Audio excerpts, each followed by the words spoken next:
What do you have to say? I deserve this! What do you deserve? I deserve this. You deserve all of it. Everything. You deserve this.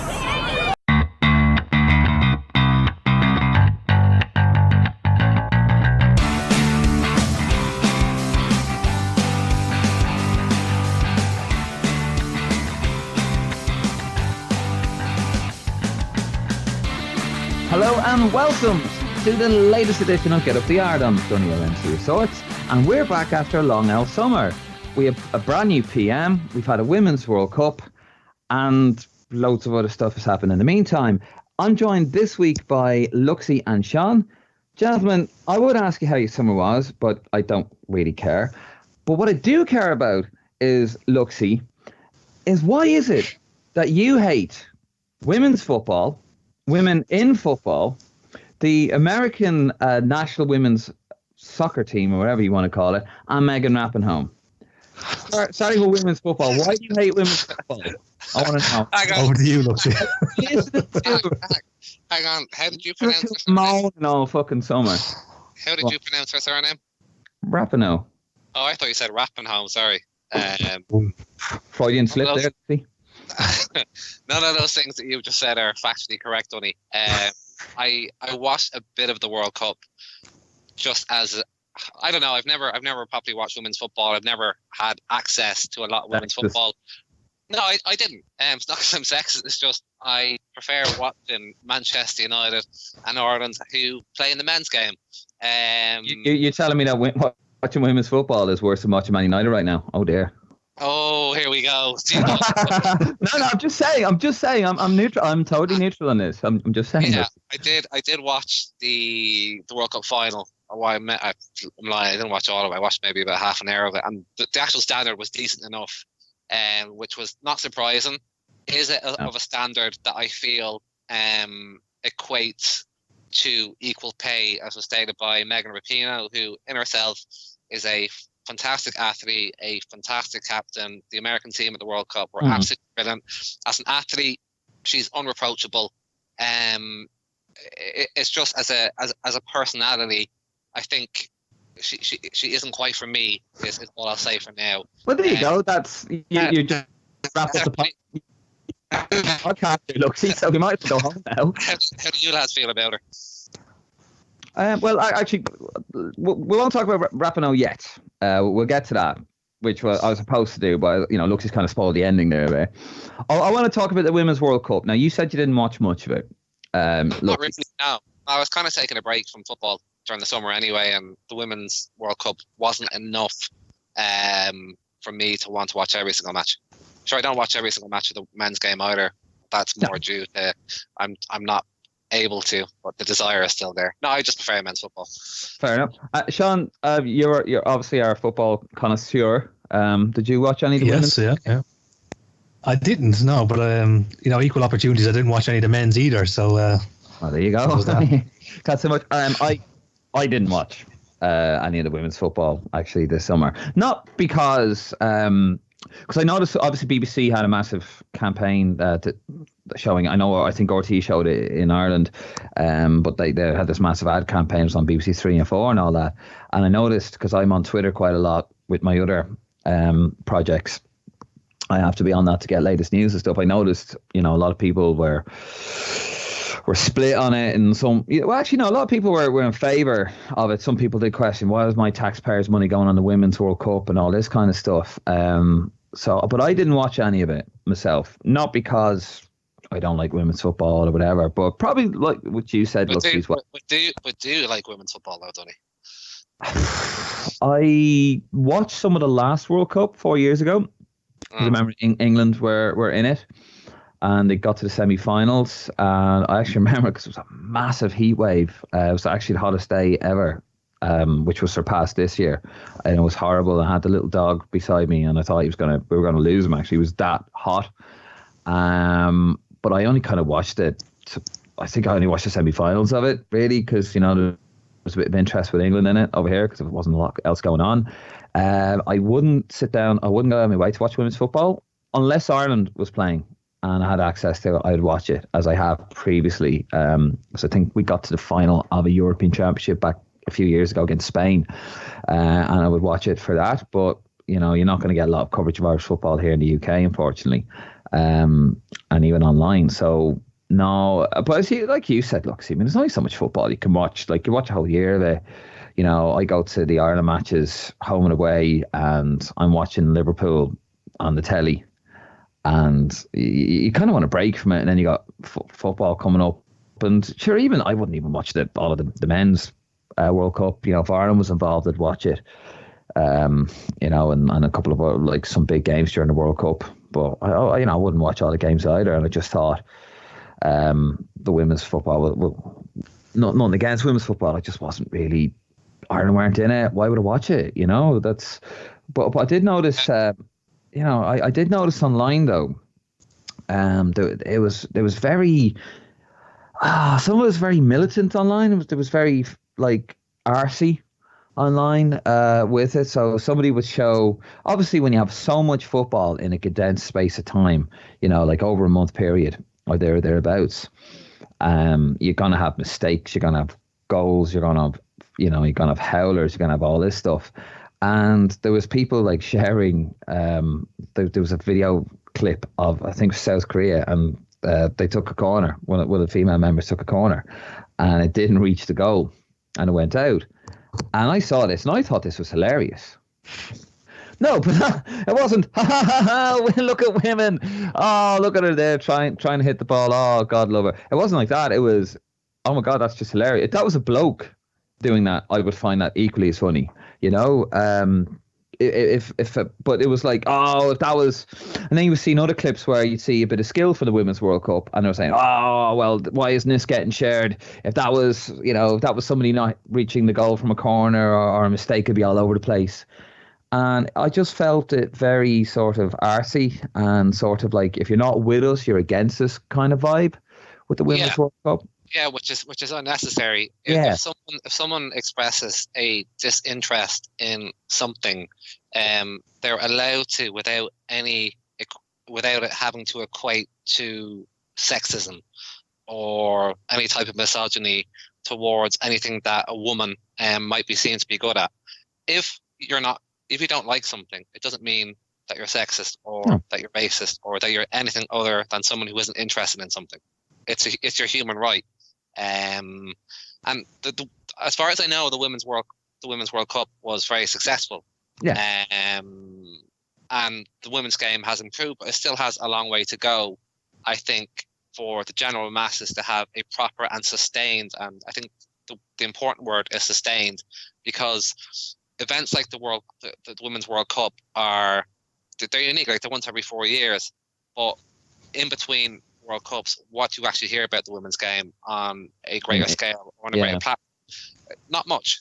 That's the honest truth. You don't hear much about it, because the women's game is still in its very early stages. It's still developing. It's still trying to get better, and it will get better. There needs to be more investment, probably more media investment in the game as well to help publicize a bit more, which, you know, we have absolutely no issue with whatsoever.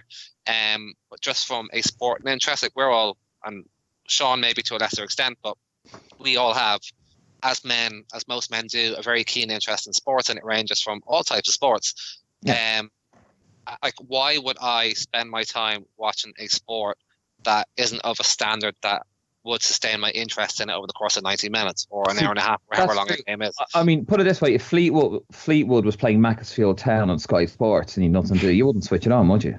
No, I don't. Like, I watch the Premier League, I watch the Champions League, and I watch international football. I don't watch the Championship. I don't watch League One, League Two. I don't watch the Vauxhall Conference, because I think the standard of football is poor, and it is. For the same reason why I don't go to League of Ireland matches down the road, because the standard of football isn't good enough for me at the moment. I don't invest my time in it, and it's not because I'm sexist.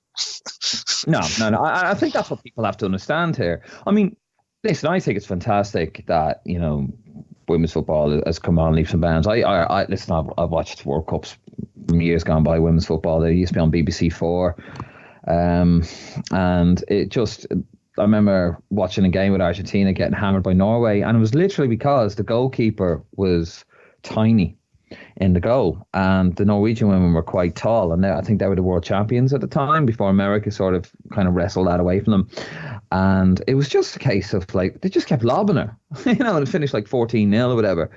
And, obviously we had the Thailand result, but I think, it has improved overall. Anyone I've spoken to, I didn't watch it, okay, so hands up, but as I said, I only have so many hours in a day to do things, and, the Women's World Cup was not on my agenda. Nothing against Women's World Cup. I don't even watch snooker anymore, and I used to be a mad fan of snooker. I just don't have time for it.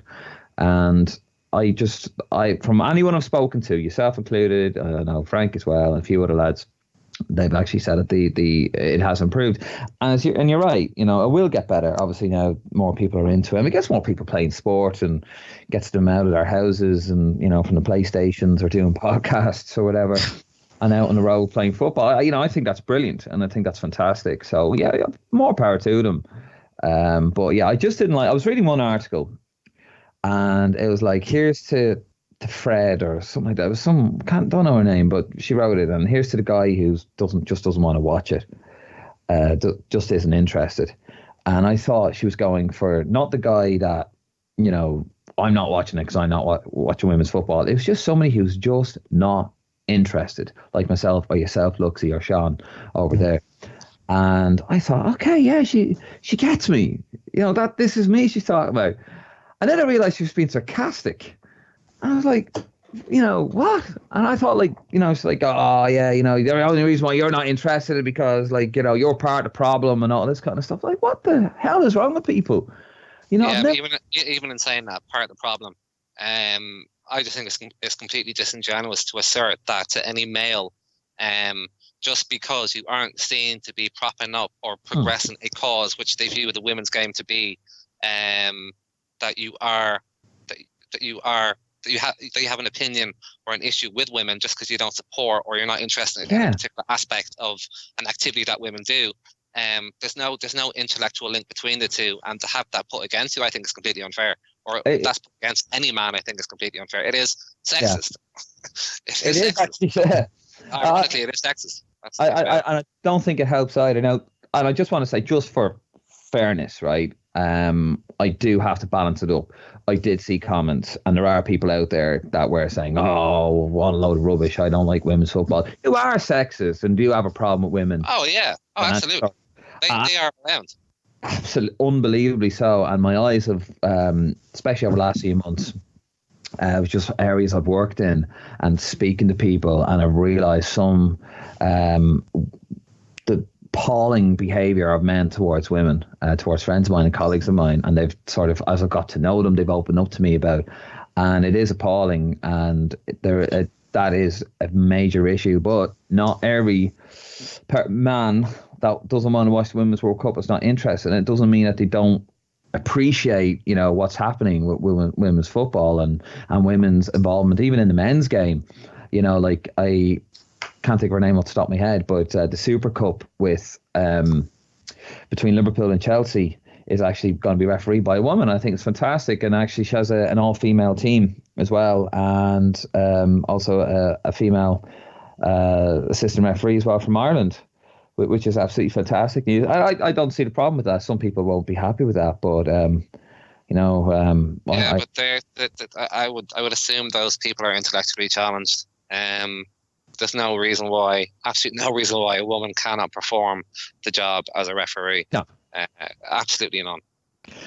What I must ask you though. Yeah. What about women on the football panel? When you see them on BBC and RT and Sky, what are your thoughts on that one? My thoughts on that are, I don't really have an opinion on it. Whether you're male or female, as long as I feel as a person of avid interest in football, as long as I feel that you have the adequate knowledge and intellectual abilities to analyse and dissect the game of football in a manner which I deem to be of critical thought, then you have your place on TV. Whether you're male or female, I don't have a problem with it. Where if I do feel that someone is not adequate as a pundit, then I will say it again, regardless of gender. I think they're poor. But because of the age that we're in, if there is a female pundit on TV, which there are, if you are to offer an opinion on them in their role or a critique, you are deemed to be sexist or non-promote women on TV, which I think is absolutely disingenuous and it's unfair. Yeah. Sorry, Donny. I was going to say I spend more time criticizing pundits on TV who happen to be men than I do Jamie Redknapp for one. I can't stand the bollocks. He's very irritating. Michael Owen as well. They are absolutely shocking people on TV, and they comment regularly on football, and I regularly criticize them. Does that make me sexist against men because I criticize them in their role as pundits on TV? But if I was to say a negative comment about women on TV who offers commentary on football or analysis on football, I might be deemed to be sexist. There's no thought there for me behind that thought process whatsoever. See, my issue is I think a pundit, unless they are spectacularly good at their job, i.e. a John Giles, good old Amo. Well, yeah, I mean, look, I don't want to get bogged down in this because we are talking about women's football, but what I will say about Eamon Dunphy is that himself and John Giles brought something different to analysis when it was just analysis on how the game was played. And they did that because actually John Giles learned from John Madden when he was playing in America for a bit, and that's how he learned. That was American football guy. Yep, he was got to American football because there was no soccer on telly back then in America, but he was actually playing for a soccer team at the time, and he in America, and he actually saw the squidgy. I can't remember what the name was called. The white thing, and to hold it there, and he'd write on the thing, and he actually when he started as an analyst on RTE, he actually said, "Look, can we get one of these pens?" And that's where it came from, and he learned from John Madden. And obviously, Eamon Dunphy coached them a bit, look, if you have an opinion, say it, just say it. And they offered something different. Gary Neville, of course, and there's others as well. But for me, a pundit is completely, unless they are really, really good or really, really entertaining, because Eamon Dunphy went from being an amazing pundit to just entertainment. The punditry bit went out the window. He was just entertainment. I just switch him off, whether it's a female or a male. I don't really want to listen to them. I don't really watch a lot of club football anymore anyway. But I just don't listen to them. I think it would be better served. I do think there's a lot of tokenism in the media right now with just sticking a female on the panel just for the hell. There is. I mean, there was a camogie match there in RTE, and sure, someone said you didn't see a male. There was no male panelist on there.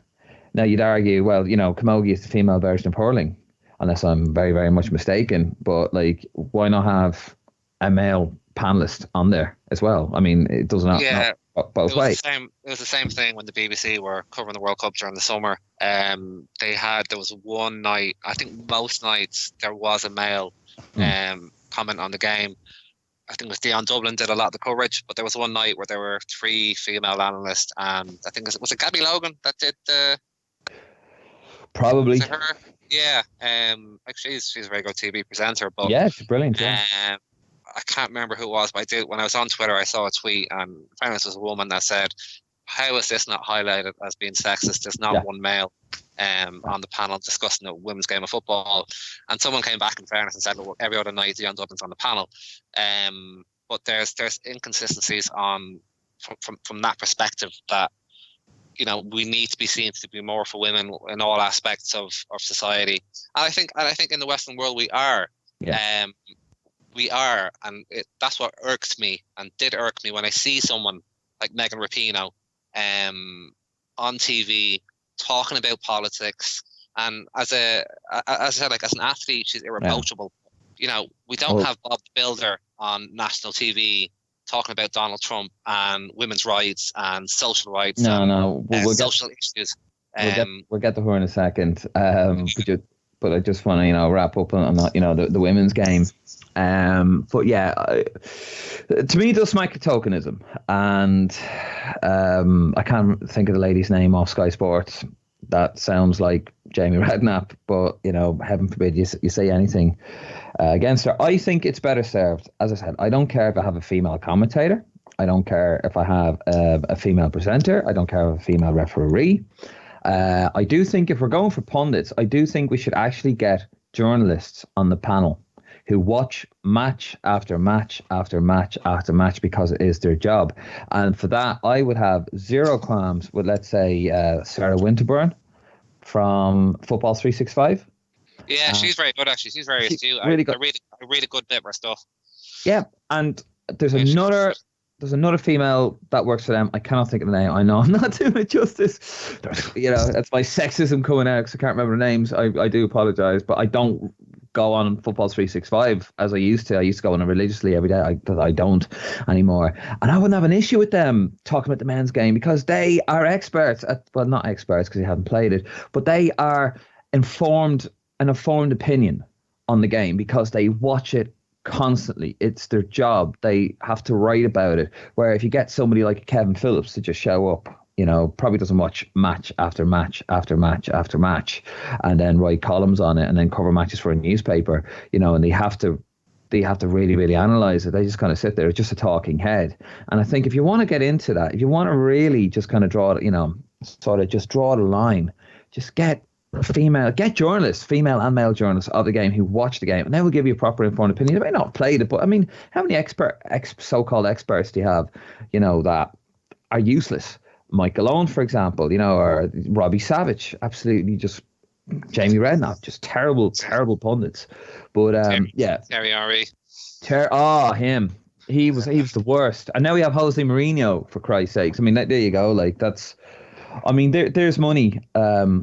The money that they're spending on him, they probably could have spent, I don't know, covering on the League of Ireland or something, or on non-league football, but they're going to spend it on a manager who's already a multi-millionaire because he's been fired so many times. Sean, what do you think about it, just to close it off? Because in fairness, we haven't asked you yet. Football, Sean. Yeah, I suppose it is. He's basically touched on it. It's more about how good you are as a pundit. Your analysis. Rather, I don't think sex has anything to do with it. And I think people try to make out like it's, the talking point of the day, but I don't think really matters. It doesn't matter what sex you are. It's if you're good, you're good, and if you're not, you're going to get slagged off. And if you make a point that's stupid, male or female, you're going to get bollocking on Twitter or whatever. So yeah, I think it's made out to be a bigger deal than it is. Yeah. I think so too. I'm not, it's Gabby Logan or Yoris, as I remember, and there was Claire Tomlinson and Kirsty Gallagher and all these people, or Gallagher, great hosts like that. Women's involvement in football. I mean, I don't think women's involvement in men's football, anyone has an issue with it. But there are those though that are cavemen and do seriously need to cop onto themselves a little bit and sort of get it. They're becoming more and more the minority, in my experience anyway. Like certain people I hang around with, those characters just aren't around. No. And yeah, I remember a comment from somebody, they're not here to defend themselves anymore, but I remember I was cleaning the kitchen and he said to me, "What do you want me to get you, a fucking dress?" That's that was the attitude like that. No, that was a person from an older generation, shall we say? But I think that's going and I mean, listen, people, they learn it from their parents, and they're we can't be too damning, some stuff, some ideals like that. But yeah, they are going, and I think it's for the best. Those ideals, right? So okay, so you don't hate women's football, Luxie, as much. No, I don't. But the question: do you hate the women's American football team? And without mentioning the star player, we'll get to her in a second because that should be fun. But the American women's football team, what have they done that has gone up your hole sideways? Absolutely nothing. You really are the king of the loaded question, Dylan. Look, I'm just saying, Luxie, right? I'm just saying. From some of the comments I may not have seen on a particular group. Seen, most likely done. group, and it wasn't very complimentary. Maybe it wasn't yourself actually. It was our no names. We can't mention names, but they were very particularly pleased towards the American football team. I believe I'm not going to repeat the word that this particular a friend of ours said, or a phrase, but I do know what it is. But he wasn't very complimentary towards them. Now, I didn't watch the Women's World Cup, but there was a lot of criticism on social media. And, they hammered, they were criticising because they hammered Thailand 11-0 or 13-0, I think it was. Yeah. And they were celebrating every goal like it was the first goal, and they were getting hammered for that kind of lack of sportsmanship. Did you see that there's one of the players' celebration against England when they scored the first or second goal? Yeah, I thought that was genius. I thought that was really funny. I really enjoyed that little point. Yeah, I did. I thought that was really cool. It's just banter. It has every right in every place and all aspects of sport. I said fair play to her. I enjoyed that. Well, I know that they'd go up people's backside sideways, I suppose. But I suppose celebrations. But I mean, to be fair though, Luxie, like in football, I mean, the football that you and I know, like unless you have a personal issue with somebody or on the pitch, you don't really. I think that's unnecessary, to do stuff like that. Does that not like smack of arrogance? I mean, no, it does. But you remember when Adebayor ran halfway across the pitch to celebrate in front of the Arsenal fans? Yeah, that was genius. That was really funny. That's a riot. Yeah, I know. I know. It was still very funny. But that's so unnecessary. But but he is an idiot.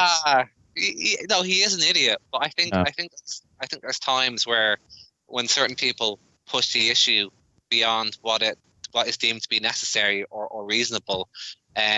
You still kind of go, well, yeah, they shouldn't have done it, but in a way, I'm really happy they did. That's the way I see it.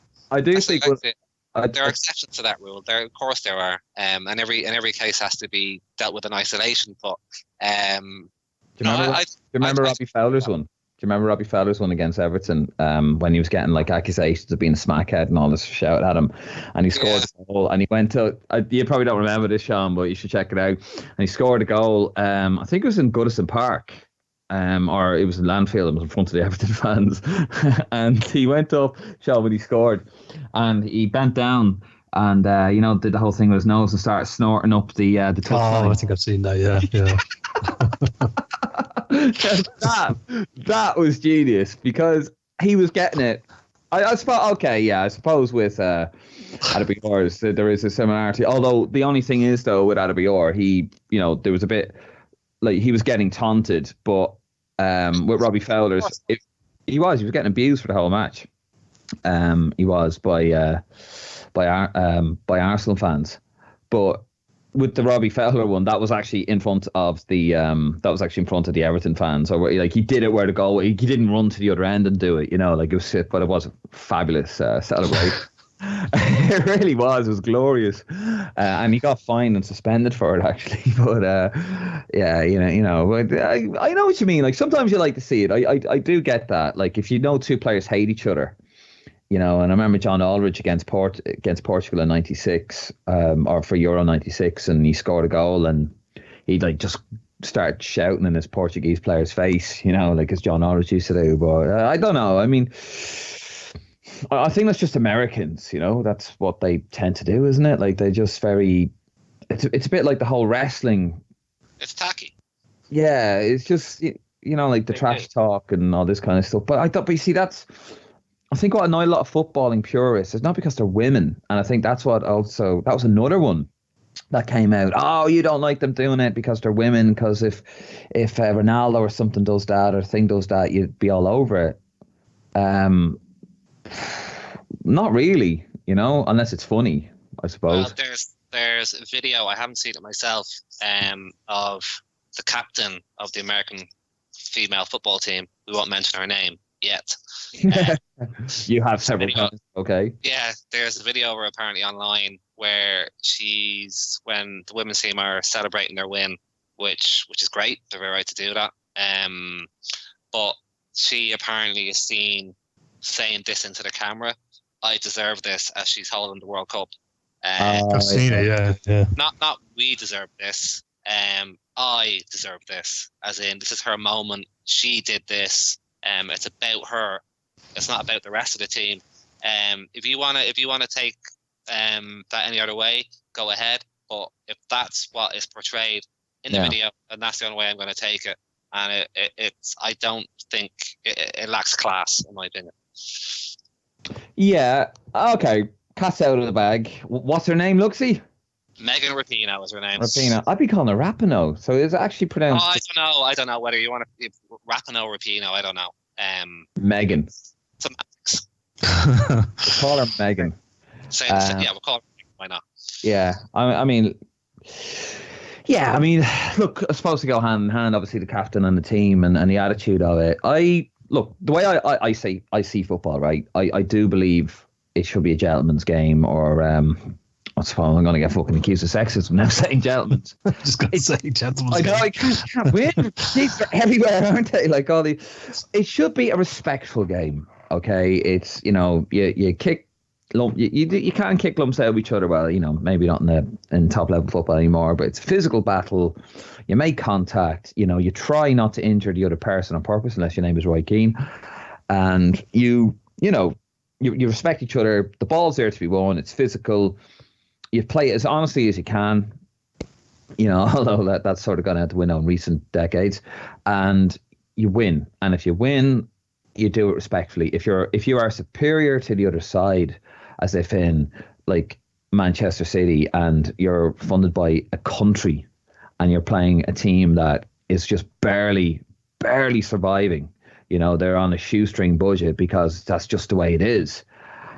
There should be a respect there, and say, look, these guys, you've given it your best, you've given it your hardest, and you just weren't good enough on the day. But, well, fair play to you for coming here, giving us a game, and, whatever. Like, there's that respect about football.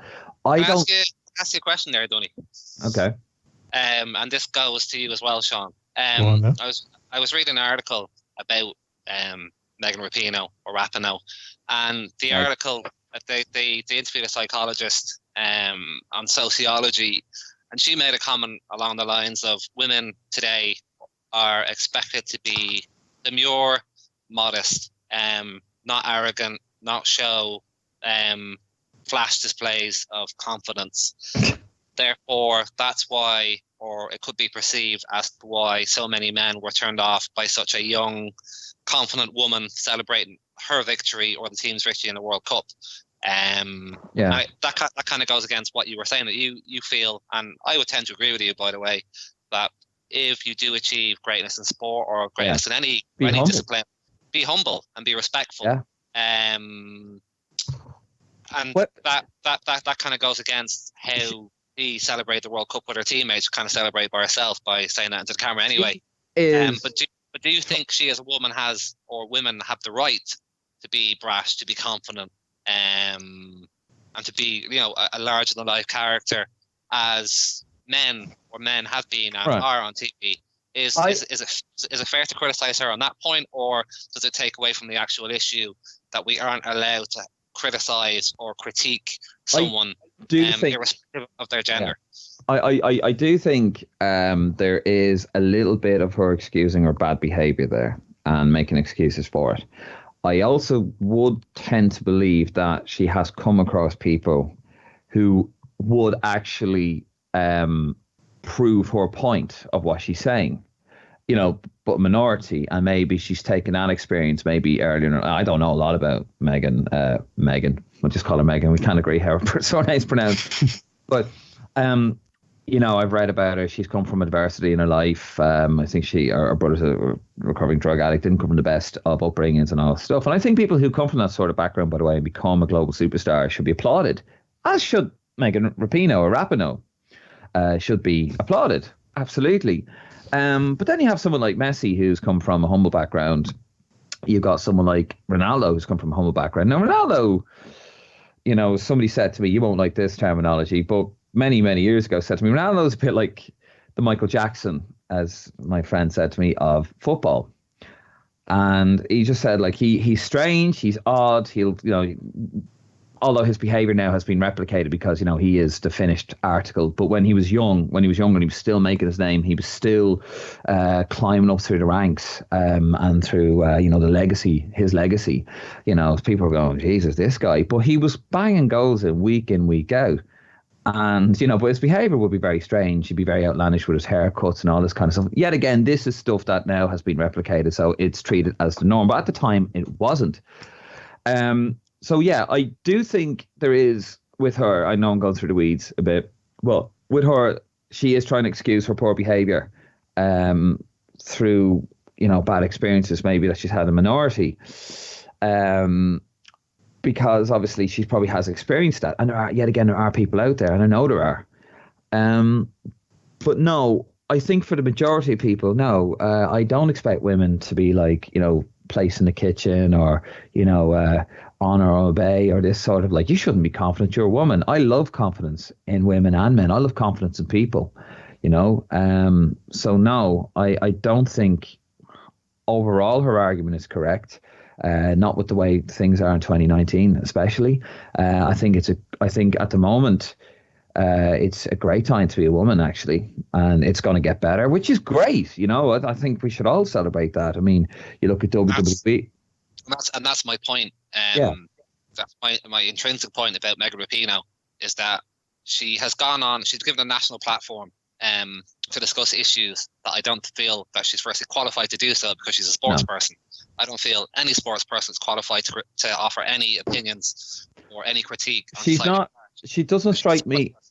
There's no qualifications to do so, but yeah, she was given a platform on national TV to do so. Yeah. And you mentioned the key word tokenism. That's the way I view it. The media at the moment in this day and age, with the hashtag Me Too movement, feminism, and a very large scale platform within the media. Yes, admittedly, left wing leaning media. That she was given free access to talk about things that I don't feel that she has absolutely no experience. Her critique or analysis is based on personal experience, and that doesn't cross over to everyone else, to any other person's experience who's in a very similar position to herself as being. Yeah. Well, another thing was because she's gay. She's gay as well, yeah. And ironically, as silly as this may sound, the only thing that she was missing that would have made her completely bulletproof to any criticism was if she was black. If she was black, female, or gay. That today in today's world is the trifecta. That's the bulletproof shield. If you qualify for those three criteria, then you can say what you want on TV. And if anyone dares say anything negative about you, you are either sexist, you are racist, or you are homophobic, which is complete pants. And that's what annoys me about giving free access to people like this on TV, is that we as men are not allowed to have an opinion, because if our opinion goes against anything that this person has to say, then we immediately fall into the opposing category, which is not true whatsoever. You are still allowed to offer an opinion or an analysis of someone without being sexist, without being homophobic. I always thought without being racist, and it annoys me in this day and age. But I think back to never would have guessed that, Luxie. But I think back to Serena Williams in the final in the US Open, was it? Where exactly, that was a year ago. Yeah, and her behaviour was appalling. I thought she was caught cheating, and then she started saying, "Oh, I'm a mother, I don't cheat." I thought, okay, what's that got to do with it? And then she actually threatened the male umpire. Actually threatened, "You'll never work in one of my games again." And she's the big game in town. She's the biggest name in female tennis at the moment. And probably, will probably still be playing in her 40s, still winning. And she took the moment away because it was Japan's first ever major winner of a major tennis tournament, and took that moment away from that young lady. And she was in tears, and she ruined that moment. And people actually excused that poor behavior, probably for some of the things that you pointed out there, Luxie. And just excuse that appalling behaviour of sportsmanship. I don't know the neutral version of that. I'm just going to call it sportsmanship. Sportspersonship. Sportspersonship. Yeah, it doesn't really roll off the tongue as much, though. Of that sort. I mean, that fair play of you should celebrate that, you're beaten on the day. Okay, you may not agree with the umpire, but don't take away from this other person who, and you ruin that moment for her. And that was absolutely an appalling thing to do. It was a dick move. The irony in that statement. And but it's a terrible thing to do, and then you come out with some pseudo, it's because I'm sick of sexism in sport. There's no sexism against you, Serena Williams. You were probably the most powerful name, actually, because of the characteristics the most powerful name in sport right now. Serena Williams is. She's the most affluent female in sport, which is amazing. That because obviously a black female sports person probably wouldn't 20 odd years ago wouldn't be reaching the heights, and it should be celebrated, and it's fantastic, and it's great that these doors are open now and they're flung out. OJ Simpson did, but that didn't work out too well for him. The refrigerator, what was it called here? The juice. No, but juice let loose. No. I mean, but you know what I mean. It was excused because we can't touch her. Maybe she has a point. And people look up to her and hanging her every word. It's like, no, I'm sorry, she is brilliant and she should be celebrated. But this was not on. There should be an apology to the umpire. She lost the head. Should apologise to her opponent who beat her fair and square, and ruin the moment for her. And I do feel there is a little bit of that with Megan Rapinoe, where she is coming off. I mean, some of the stuff she said, I thought on telly. I don't mind someone with pink hair. I don't mind any of that stuff. You want to be different. You want to be flamboyant. No issue with that. I don't think any of us have an issue at all with that in the slightest. It's just, if you're gonna act like a dick, you should be called out on it. Whether you're Ronaldo, whether you're Messi, whether you're Megan Rapinoe, whether you're Serena Williams, it doesn't matter who you are. And I don't celebrate when somebody, especially in football, is being a dick. Now, do you know what the irony of all this is?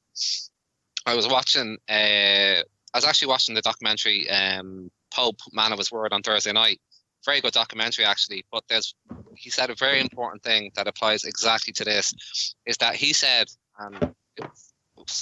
things that we would all agree with, that if you've got two polar opposites, and in this sense, male machismo and then the feminine machismo, two polar opposites, if you create this environment where you allow both opposites to progress and to give them a platform, you're never going to get to a point where both sides can meet and where you can actually progress things and move things forward as a society, which is exactly what needs to happen. So if you're allowing people like Serena Williams, like Megan Rapinoe, to talk at length about issues such as sexism, which do exist and are prevalent in the world, if you allow that to grow, and you allow hate, and you allow violence, and you allow a lack of love and a lack of compassion towards men and society at large to fill in that void, you're never going to get to a situation where things are going to get better. And you know what happens? Resentment builds up, and that's what happens next. Someone like Donald Trump gets elected. That's what happens, though, and that's how Donald Trump got elected, because the left went so far the other way, and they left a whole lot of people behind, a whole lot of resentment built up, and then Donald Trump got elected. And ironically, the more that Megan Rapinoe talks on TV, the more Serena Williams talks on TV, the more they criticize Donald Trump, the more Donald Trump is going to get elected. So they're not actually doing anything that is helping the cause, that is helping things move forward. They're actually bringing it back. And it's apparent to me, and that's why I get annoyed about it, is that as good as this needs to be talked about, if you talk about it in that manner with a certain level of aggressiveness and a certain level of hate towards a certain gender, and you embody men in the image of Donald Trump, you are not gonna help your cause whatsoever, because you're going to alienate a lot of independent people who also happen to be men, who do sympathize with you. But if you come at them in an angle that is not of understanding and compassion and with a will to want to make things better, then you're going to get absolutely nowhere. And but that's like anything, isn't it? It is though, and that is apparent to me, but that gets completely lost in translation, because we have to be seen to allow someone to speak on TV, because if we don't, then we're this or we're that. There's too much labalism. There's too much. You have to be this way. No, I'm an independent person. I have a way. I have a mind. I can think. I don't need to be this way. I don't need this to be imposed upon me. And this is what happens with people like Megan Rapinoe on TV. Yeah, what was it she said? She said that. Now I know. I know. There was a video of her. Now, and I want to balance this up. There was a video of her, like signing an autograph of a ball and sort of just kind of passing it off to some young lad, and everyone was giving out about it. Now, what I would say was that was a very short clip, and there's not a lot you can say in that. And there are other clips of Megan Rapinoe actually, signing stuff and posing and talking to people and all that. But yeah, she was on telly and she was saying that what was it, that it's exclusively unique to America to look after like all these values and stuff like that. Do you remember she said something like that on telly, didn't she? Yeah, she probably did. Yeah, I mean, she's obviously she's gone very outspoken and she's given out about Trump, and she's gone one knee during the anthem. She was the first, I think, non-black athlete to and go down. There's a reason why she did that as well. To put the spotlight on herself. Just to finish this off, I think that she's using her time. This is her moment to make a name for herself in the public eye. I don't think that she genuinely cares much about the cause that she talks about on TV. I think she's a brand. I do. I think she's transparent. I don't think she's genuine. I think she's extremely egotistical and self-interested, and she's using this as a platform to make a name for herself in the public eye and make a shitload of money. I just think she's false, in my opinion. Jesus. Harsh. Fantastic footballer, great captain, achieved a lot in sport, more than I ever would or ever have or ever will or ever could have. Just as a personality, as a human being, from what I see of her, I just think there's. Don't like her. No, I don't like her. I don't like people. Confidence I like. I don't like arrogance. Arrogance is okay. Come from the world's most modest man over there, but there you go. No, I actually never big myself up. I actually don't. I'm very look, see, you seem to forget we both played you at Pro Evo and FIFA. Oh, well, that's different now. That's different. Oh, that's different. Yes, yeah. Fucking put a controller in his hand and he turns into a maniacal madman. No, yeah. I just don't like Megan Rapinoe at all. I just think she's false. And I don't like the way the state of the world is that she's given these platforms, these accesses. It's sickening to me, and it's a sad indictment that this is the world that we live in. But there you go. Well, I don't think we say any more. We should Rapinoe it up. Yeah, but there's so many more important issues going on in the world that we could actually probably be talking about other than fucking Megan Rapinoe. Well, actually, look, see, the irony is that we wanted to talk about other stuff, but you wouldn't let us actually. Oh, you almost went on strike if we didn't talk about Megan Rapinoe or Megan Rapinoe. That's more fake news coming out of your mouth, pal. That is not. Look, see, we.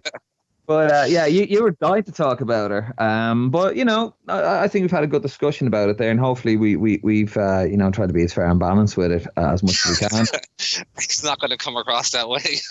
No, it's not. Jesus Christ. You feel better now, look. So you feel like you've got that off your chest. You've waited like 3 months to get that off your chest now. Do you feel better? You feel like you've lifted a bag of rocks from you? And yeah, well, I think David Brent said it best. How can I hate women? My mother's one.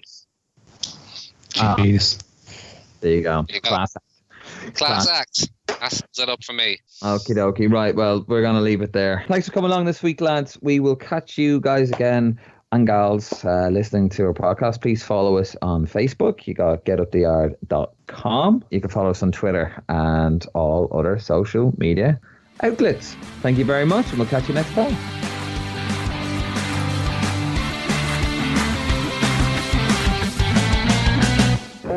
Get up the